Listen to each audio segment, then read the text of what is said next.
Greetings, survivors and friends, I'm Shadowfrax, and welcome to your weekly look at development behind the rusty curtains. Over the last couple of weeks, the buzz has mainly been around electricity, of course. Helk continues to expand the capacity of the feature, and as a result, I've virtually run out of electricity puns. And that hurts, as well as all of the electrical components I showed you in last week's video. Go and watch it now if you haven't already. We now have two more ingredients, memory cells and large batteries. The memory cells are basically D-type flip-flops, if you know what that means. If not, then don't worry, I'll explain. As well as a power in, they have two other inputs, set and reset.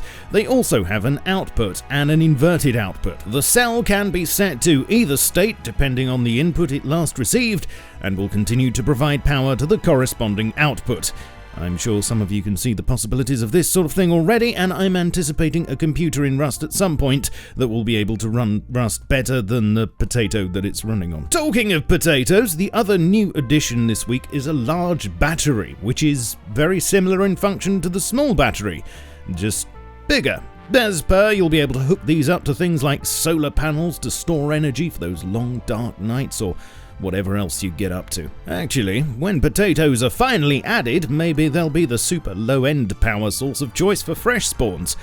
Who knows? What I do know is that Rust will soon resemble a giant Radio Shack warehouse, albeit one with staff that want to beat you to death with their rocks and teabag you whilst going ree. There were a couple of other tweaks to electricity this week, namely that generators provide 50 power now instead of 20, door controllers are more responsive, and laser detectors have a greater distance range. Also, there appears to be a static generator now, which provides unlimited power and has a whopping 6 outputs. It looks to me like this is something that'll be fixed to monuments and that you'll be able to hook up to if you're close enough, but that's just a guess.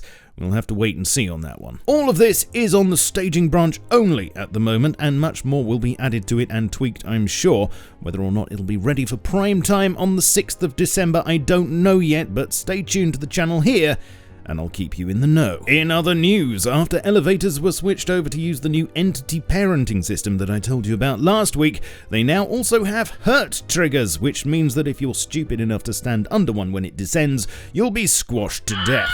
Marvellous! Junk pile scientists have been receiving some love, and their AI is now the same as that of their colleagues in the military tunnels. This means they shouldn't just stand there doing nothing or run away for no reason, and they'll shoot back, no matter the distance they're being shot at from.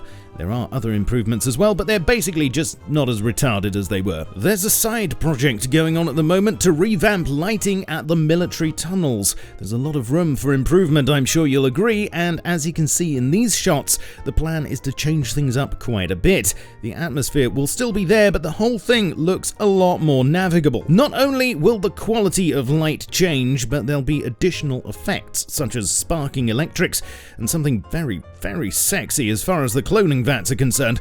No date for completion on these yet, but it looks like other rad towns will be getting a similar treatment eventually as well. In other works in progress, there have been a lot of commits regarding the new M39, as well as models, which I've shown you before. There's also some recent view model footage here, and as it's looking quite close to implementation now, we might well be getting our hands on it in next month's patch, but I'll let you know. Last week I showed you some very early images of the new oil rig monument. Well, it's now started to receive textures, and as you can see here, it looks like there'll be a handy dock to board it from.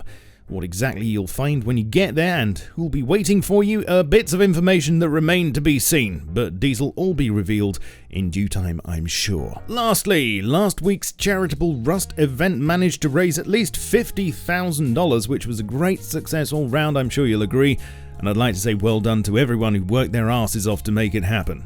I'm still recovering from the reeing myself, but it was worth it. Please stimulate the like and subscribe buttons before you go, and give the notification bell a tickle, which may or may not get it to work properly. Leave me a comment down below as well. I love reading your amazing thoughts, and join me in as many other places as you can. Twitch, Twitter, Facebook, Discord, and my Steam group.